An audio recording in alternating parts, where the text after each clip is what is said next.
Hello friends, welcome back to this channel. दोस्तों, आप लोगों से इस वीडियो में मैं एयरटेल के ऊपर बातचीत करने जा रहा हूं, लेकिन उससे पहले आप लोगों से रिक्वेस्ट करना चाहूँगा, अगर आप चैनल को फर्स्ट टाइम देख रहे हैं फाइनेंस मार्केट को, सब्सक्राइब करके बेल आइकन को हिट कर लीजिए और डीमेट या ट्रेडिंग अकाउंट के लिए डिस्क्रिप्शन बॉक्स में लिंक दिया गया है, नीचे आप चेक कर सकते हैं।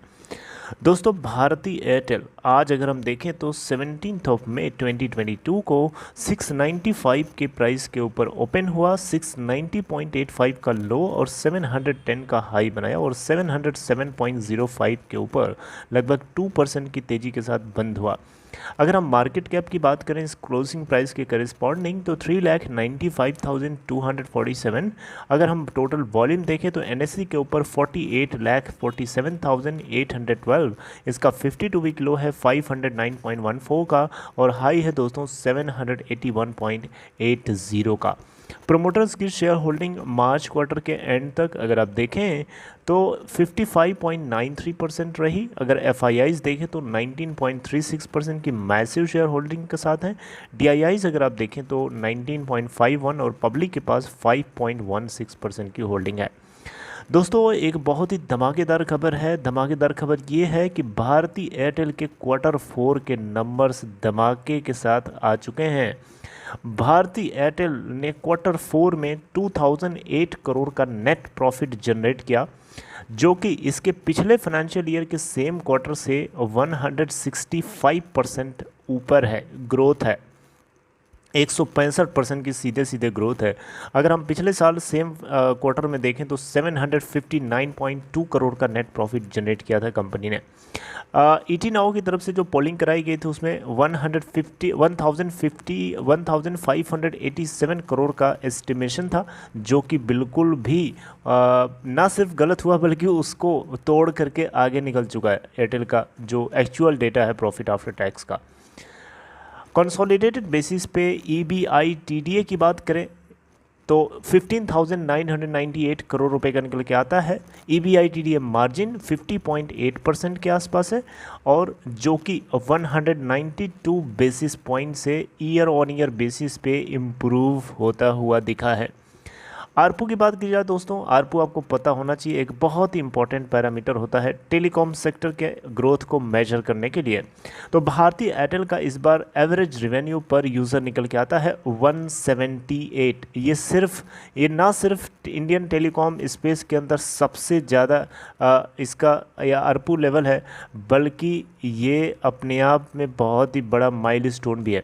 हालांकि भारती एयरटेल का बोलना है कि ये नियर टर्म में 200 के आसपास अपना आरपू देखना चाहता है और लॉन्ग टर्म में 200 के ऊपर 250 से 300 के बीच लेके जाना चाहेगा। आप देखें यहाँ पे इस बार इसका 178 रुपीज़ का आरपू निकल के आता है एवरेज रेवेन्यू पर यूज़र। राइट, अगर हम पिछले साल फाइनेंशियल ईयर 2021 के फोर्थ क्वार्टर में देखें तो इनका आरपू 145 था और पिछले क्वार्टर यानी क्वार्टर 3 में अगर आप देखें दिसंबर क्वार्टर में तो 163 रुपीज़ का निकल के आया था। रिलायंस जियो जो कि इसका बहुत तगड़ा कॉम्पिटिटर है, इसका आरपू 168 के आसपास देखा मार्च क्वार्टर के अंदर। अब एक अच्छी खबर ये है कि एयरटेल के जितने भी स्टेक होल्डर्स हैं उन सभी के लिए खुशी की खबर है, उन सभी के लिए एक धमाकेदार खबर है कि 3 रुपीज़ पर शेयर का डिविडेंड जो है कंपनी आपको डिक्लेयर किया है। आप यहाँ देख सकते हैं 3 रुपीज़ पर fully paid equity shares of face value 5 rupees and 0.75 rupees partly paid of equity share of face value 5।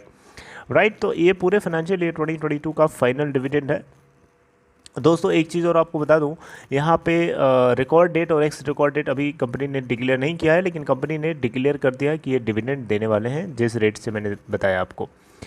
यहाँ पे अगर हम देखें तो डेटा कंजम्पशन इस बार 28.7% से ईयर ऑन ईयर बेसिस से ग्रो किया है और जो कंजम्पशन पर कस्टमर इस बार रहा 18.8 गीगाबाइट पर मंथ का। बाप रे बाप। अगर हम दोस्तों इनके होम बिजनेस शोकेस्ड की बात करें तो ये इसमें भी मोमेंटम बना हुआ देखने को मिला और इसमें 3,23,000 कस्टमर्स जो है नेट बेसिस पे ऐड होते हुए दिखे। एयरटेल यहाँ पे हाईएस्ट आरपू लेवल को मेंटेन करने में मतलब लगातार कंटिन्यूस कोशिश में लगा रहा है और आज उसका नतीजा है कि ये नंबर 1 पे है भी। राइट। और आने वाले टाइम में भी ये आगे इसको मेंटेन करना चाहेगा। देखिए यहाँ पे गोपाल वित्तल की तरफ से बताया गया, जो कि इस कंपनी के एमडी और सीईओ हैं, इन्होंने बताया गया कि भारती एयरटेल जो है बहुत ही मैसिव इंफ्रास्ट्रक्चर के ऊपर मैसिव इन्वेस्टमेंट किया हुआ है, फ्यूचर प्रूफ है इनका नेटवर्क, और ये क्वालिटी कस्टमर्स को क्वालिटी सर्विस डिलीवर करने का प्रॉमिस करते हैं और आगे भी इसको करते रहेंगे। राइट। तो स्ट्रॉन्ग बैलेंस शीट का होना, कैश फ्लो का पॉजिटिव बने रहना, ये सारे पॉइंट्स जो हैं एयरटेल के क्वालिटी को बनाए रखने में मदद कर रहे हैं। जो इनकी लाइबिलिटीज़ हैं स्पेक्ट्रम से रिलेटेड, उन सभी को भी ये ध्यान में रखते हुए उनके स्केड्यूल डेट से पहले ही पे करने की कोशिश करते हैं। दोस्तों यहाँ पे ये फ्यूचर को लेकर के बहुत ही ज़्यादा ऑप्टिमिस्टिक है एंड बहुत ही इनको उम्मीद है कि कंसिस्टेंटली जो है ग्रोथ जो है टेलीकॉम सेक्टर की पॉजिटिवली होने वाली है, क्योंकि अभी तक कट थ्रोट कंपटीशन था और अभी भी है, ऐसा नहीं कि कट थ्रोट कंपटीशन नहीं है, लेकिन आने वाले टाइम में जो रिफॉर्म पैकेज सरकार ने दिए हैं उससे कहीं ना कहीं थोड़ी बहुत तो राहत जरूर है। वो अलग बात है कि वोडाफोन आइडिया को राहत थोड़ी कम है क्योंकि उसके ऊपर कर्जा बहुत ज़्यादा है, लेकिन भारती एयरटेल को कहीं ना कहीं थोड़ी बहुत स्पेस सांस लेने की ज़रूरत मिल गई। भारती एयरटेल ने दोस्तों ये भी बताया कि इनको 8,815 करोड़ रुपए का टोटल पार्ट पेमेंट जो है इनके डिफर्ड लाइबिलिटीज़, जिसके अंतर्गत 2015 स्पेक्ट्रम भी आता है, and it is going to continue to focus on financial flexibility and optimizing the capital structure and finance cost। Right. तो दोस्तों ये थी एक धमाकेदार खबर भारती एयरटेल के Q4 नंबर्स को लेके। आई होप आपको मैं समझा पाया। अगर आपको लगा तो आप इसे लाइक कर सकते हैं, otherwise take care, see you next time.